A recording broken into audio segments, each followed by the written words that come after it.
দেখ তোর জন্য কি নিয়ে এসেছি। ওই দেখি। আগে সেই পদ্মটা বল। কোনটা? কাল যেটা বললি। রামচু। হ্যাঁ সব চোরানোটান ইটপাটকাল চিৎপটান মুশকিলাটান কুড়ে মালিক ধর্মতলায় করুন খালি। এই দেখ তোর জন্য কেমন মার্বেল নিয়ে এসেছি। মারবেন? এটা পল্টন নিয়ে খেলছি। বেশ তো, এটা অ্যাটম বোম, ভালো যুদ্ধ হবে। Atom bomb? হ্যাঁ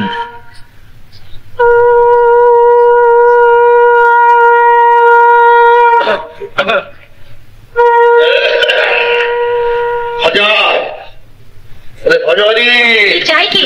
পচা বেরিয়েছে। চা নেই, চা আনতে গেছে। একটু সবুজ করে। এত দেরি হলো যে? দেরি হবে না, ট্রাম বন্ধ, বাসিকার ওর আছে, যারা খেয়ে খেলা ঠিক আছে।